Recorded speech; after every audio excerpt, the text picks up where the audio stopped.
Oh, hey guys, welcome to the party. Today we're doing chores.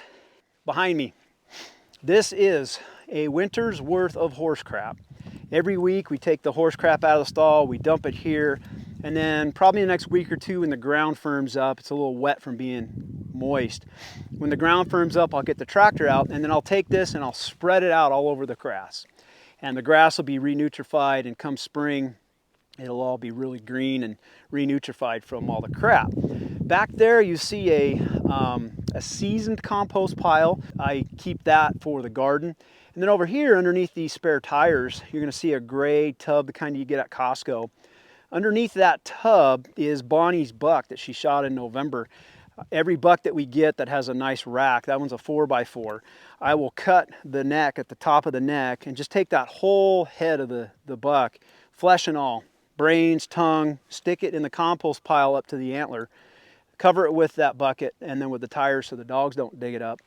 And from that November to the next November, that thing is in there, the microorganisms are eating it up, and you have a really cool English mount at the end of that year that has a real cool brown tannin, and I'll show it here on the video as we're talking. So that's how I like to process the buck heads. So that's what you got going on here. But as I'm out here dealing with this bucket and this pitchfork, it reminded me of a story that I'm going to share with you guys related to real estate here in Kootenai County. This bucket and this fork with an individual in a parade is what we call a pooper scooper. So those grass burners that I showed you at the beginning of the video, those are veterans of our local parades here. My wife and daughter used to ride them in parades as my daughter was growing up in 4-H, and part of the plan was if you had horses in the parade, you had to have a pooper scooper following those horses to pick up the poop. Now if you ask the pooper scooper at the end of the parade what their experience was, they would tell you they had a crappy experience. But because that plan was in place, the other 90% of people in the parade had a great experience. And that's what I want to use as the basis for what we're going to talk about in regards to real estate. Kootenai County has a comprehensive building plan, and the plan limits growth. And we're going to choose Kootenai County to represent North Idaho. So when you understand how limited growth is here in Kootenai County, growth is even more limited in the other 4 counties that make up the total 5 counties of North Idaho. And when you come to Idaho for the first time, most come land in Spokane International Airport. They come through Washington, through Spokane, Spokane Valley, and as they enter the state line, the first thing they see here in Idaho is a Cabela's. Welcome to North Idaho, get your guns and ammo here. But thereafter, as you're driving through Post Falls along the I-90 corridor, all you see is growth. There is new apartment complexes, there is new warehouses, new commercial developments, a lot of fresh growth along the I-90 corridor. And if you were to think that, my gosh, this place is growing, it's going to ruin this whole part of the state, you would be wrong.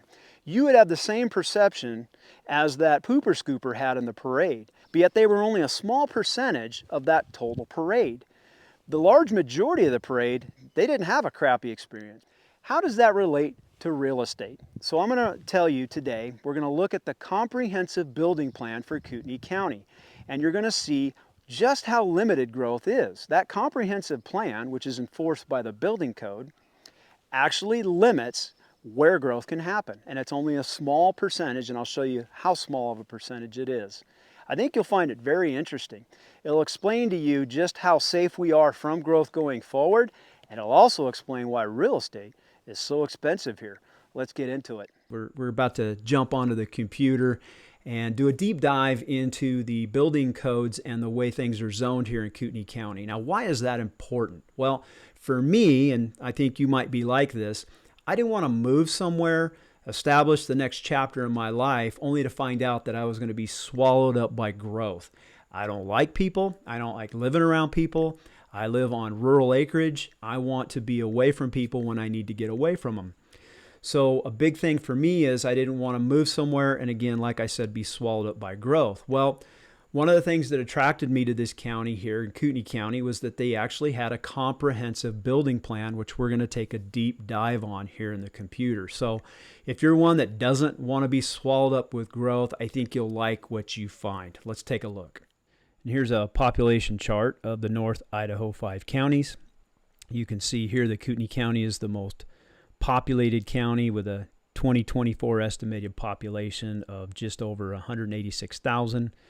Your next populated county would be Bonner with about 50,000 people.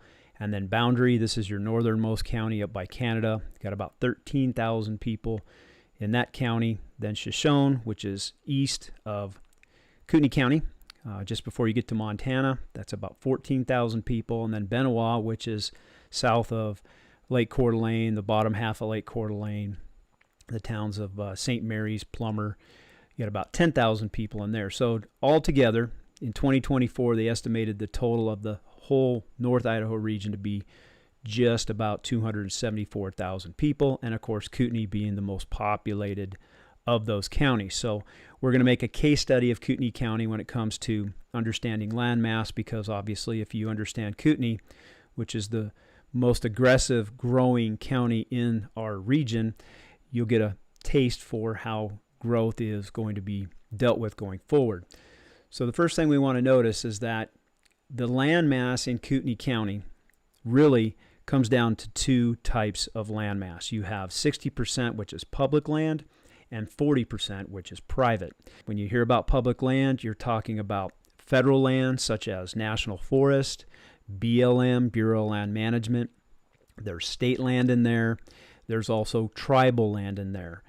What's probably the best general understanding of public land is it's just that. It's public land. It's open to the public. It's for public use, and there is no building on that. So right away, when we talk about where can we live in Kootenai County, 60% of that land is off limits. Just think bears, think trees, think wilderness. So that leaves us 40% of the land in Kootenai County in which to quote-unquote build homes on. But not all 40% of that territory is able to be built on. There are rules and codes that determine how that land is broken up. So the first thing we're going to notice is that of that private land, 4.4% of it is our cities. And this is important to understand. A lot of people think when they come into Kootenai County that the cities dominate the landmass because that's what they see from the roads. That's quite the opposite. Your landmass in the cities is only 4.4% of the total landmass in Kootenai County. Now, some very interesting statistics to think about. 74% of all the people that live in Kootenai County live in that 4.4% of the cities. That's right. Most of the people live in that high density area we call cities. Here's a list of our cities. We have 14 of them. Obviously, the most populated city in Kootenai County is going to be Coeur d'Alene with a population of about 55,000.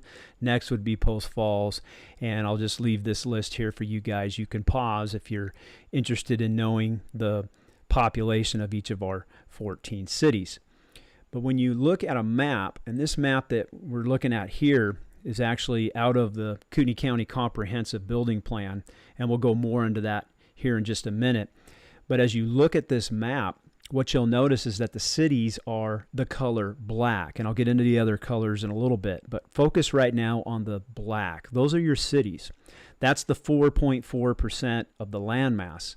And what's really interesting to note is that those cities, you could literally sink them in the land mass or the water mass of the county. There's actually more surface water in our county, and you can see that here on this map. There is more surface water in our county than there is actually city surface acres. So you could take the cities and you could sink them in the water in Kootenai County. That's how little land mass that our cities actually take up. Now, moving on. If the cities only take up 4.5% of that 40%, that still leaves us 35.6% of the private land mass in Kootenai County in which to develop homes, right? Hold on. That's where this map comes back. This map again, is our Kootenai County Comprehensive Plan, and you can see the cities in black. Now, it's interesting to note that the white stuff here, this is all that public land that we had talked about. You can't build on it. So you're really limited to that 40% in these areas where you see the colors. Now we're going to actually look at the zoning for these colors by taking a look at the comprehensive building plan. And you guys can look this up. There's actually a comprehensive building plan. It was last updated in 2020. This is actually the blueprint for where the county wants to go with its growth. The first paragraph in that comprehensive building plan says, "We cherish our way of life and our small town feel. Our sense of community is strong because we share a commitment to each other and to this beautiful place. As citizens of Kootenai County, we know what we can count on because our land use plans are consistently updated, implemented, and enforced." You guys, this is the blueprint for growth. And no blueprint for growth is going to be worth anything unless you have a development code that is enforceable. So a lot of the information that we're going to be using going forward comes from that Kootenai County Title VIII building code. This is the enforceable part of the comprehensive plan. And the first chapter of that comprehensive code says, "This title shall be known as the Kootenai County Land Use and Development Code," and then coming down here to D, "to carry out the goals and policies of the Kootenai County Comprehensive Plan." That's the purpose of this code. And then if you go to F, it says the purpose is to provide standards for the orderly growth and development of Kootenai County and to avoid undue concentration of population and overcrowding of land. So both the Kootenai County Comprehensive Plan and the Building Code have the underlying current to keep growth in check. I think that's important for a lot of us to understand.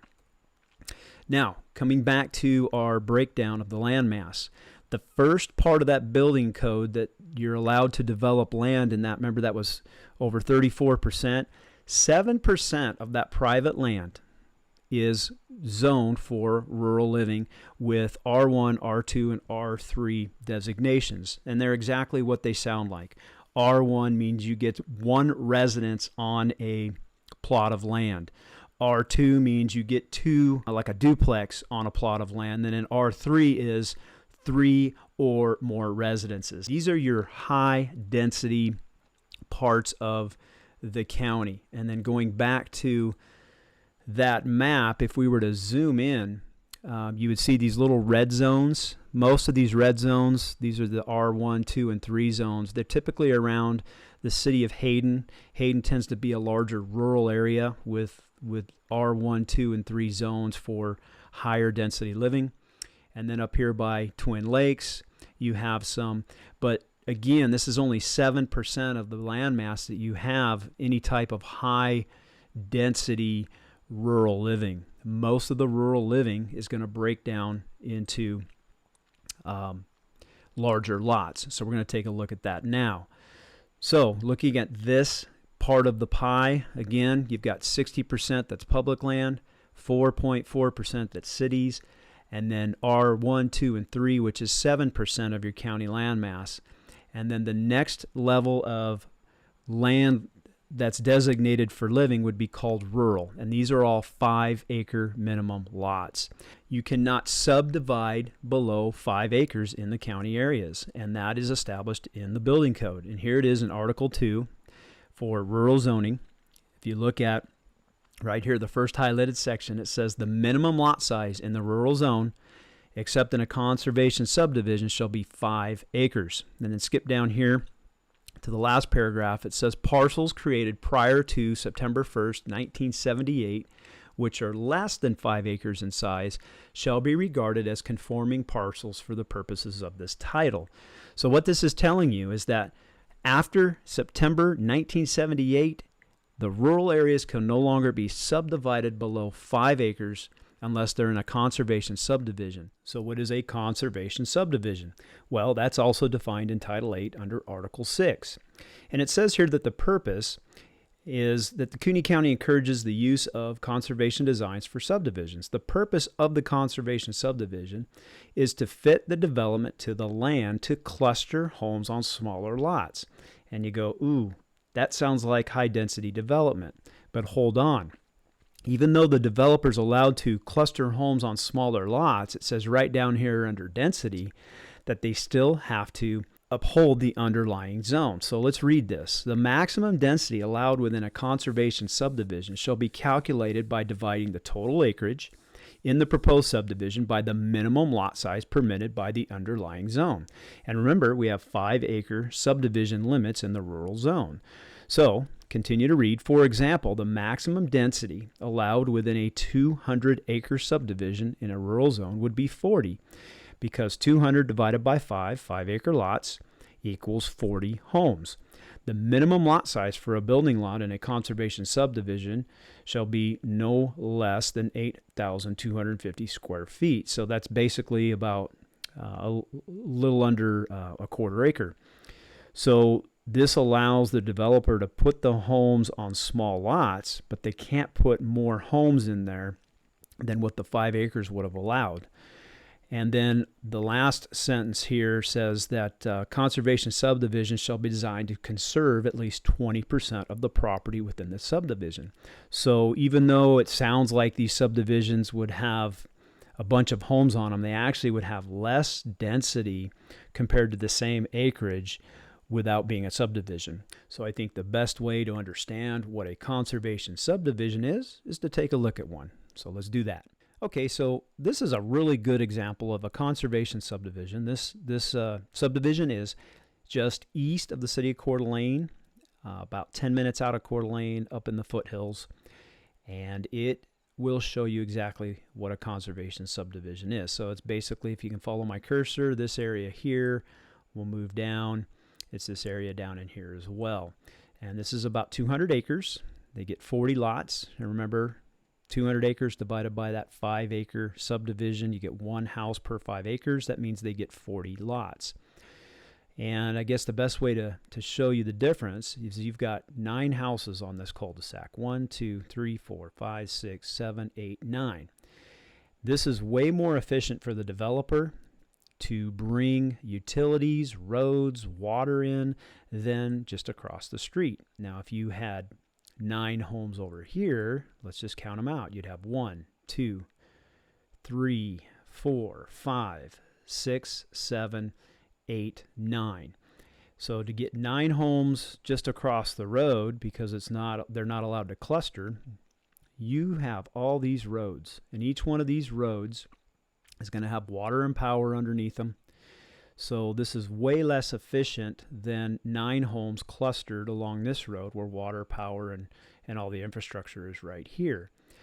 Now, this is the same density as across the road. You get the same amount of houses for the same acreage, but the way that this developer was allowed to do it is they can put these homes on 1-acre lots, but they've got to get the remainder of the density. They have to leave it as wildland. And I have been up in this neighborhood, actually sold this home right here, and drive by this neighborhood all the time, and this area is plumb full of elk. The elk bed down in here. This is a very mountainous area. This is actually downhill from this development.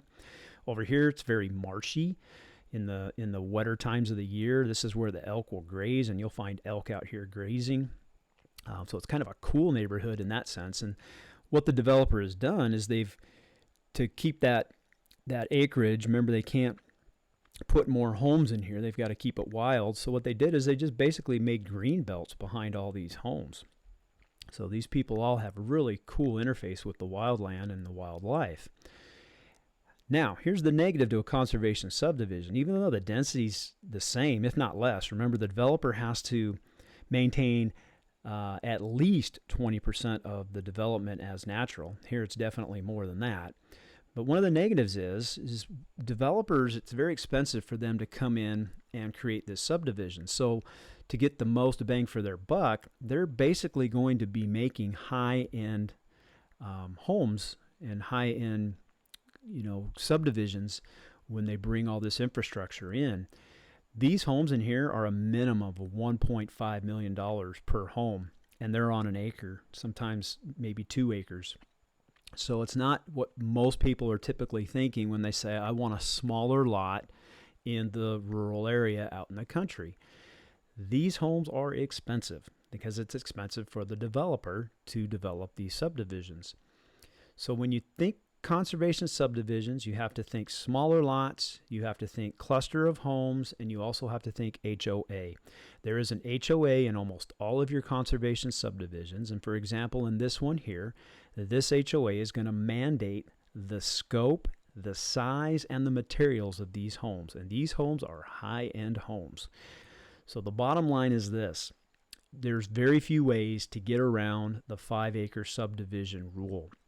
Conservation subdivisions still have to maintain the density of the rural zone that they're in. So what that does is it creates more expensive land. The remaining type of land that we can develop in that private part of Kootenai County is what we call agricultural land, and those are 5-acre minimums. These agricultural lands are actually designated for agriculture, things like growing timber, mining, growing crops. And out here, our crops are typically going to be grass. We don't grow potatoes up here in North Idaho, and we don't grow a lot of food crops. Most of it is going to be grass that feeds livestock. Those lots tend to be 20 acres or more, and they do have 5-acre minimums. So if you're going to live on a piece of land that is in an agriculturally zoned area, those are 5-acre minimums as well.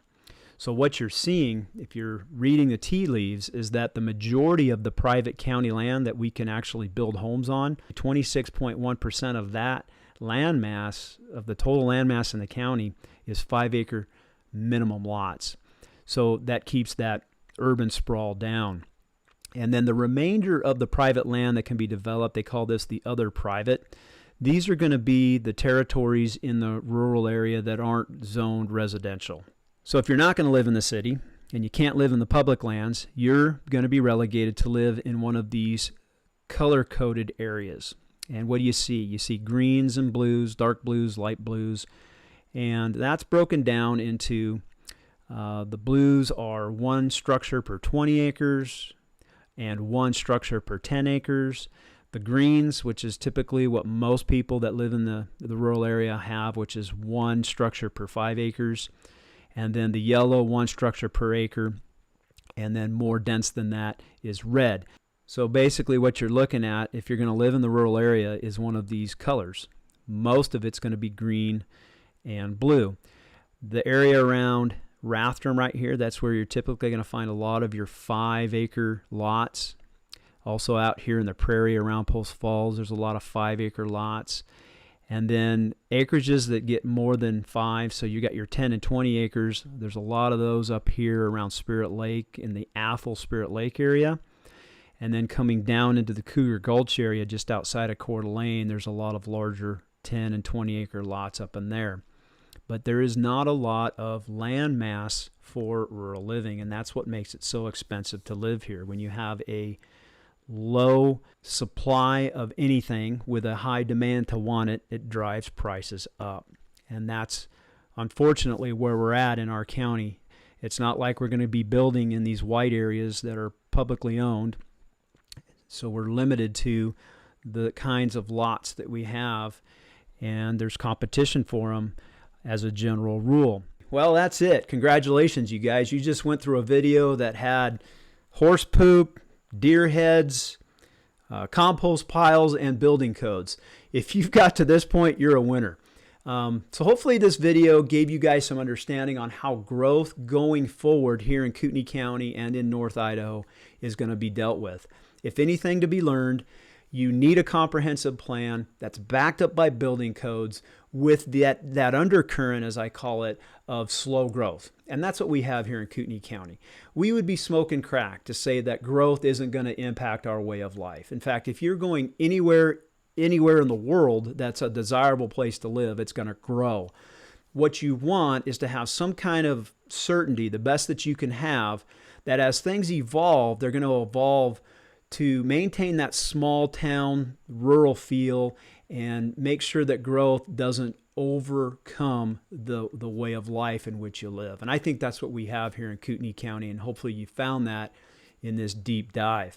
You guys, if you have questions about relocating here, buying real estate, selling real estate, that's what we do. We're one of the top teams in all of Idaho as far as real estate goes, and we'd love to answer your questions. If you want to talk to us in person, you can come by the office and we can do that over coffee. Or if you want me to answer your questions in person over a Zoom call or a conference call, there's a link in the description below on how to get on my calendar, and we'll get your questions answered. If you're not ready to engage on real estate and you just want to keep up to date on what's going on here in our market, make sure that you subscribe to the channel. We do at least a video every month, and I do market updates consistently so that you guys understand what's going on here in North Idaho. Again, thanks for hanging in there. We'll see you next time. Bye. Thanks for watching the video. If we haven't met yet, I'm Kory Martinelli.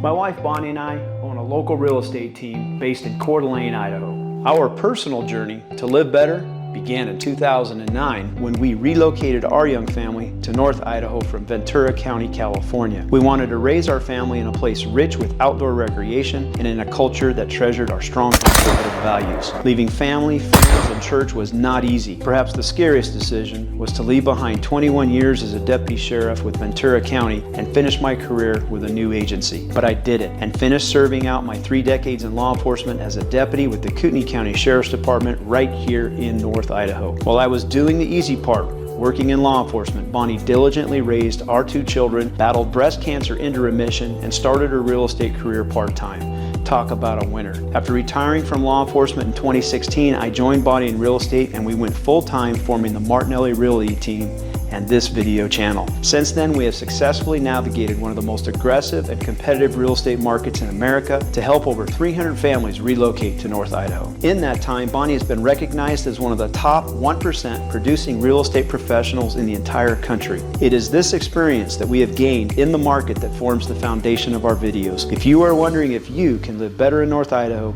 we dedicate this channel to you.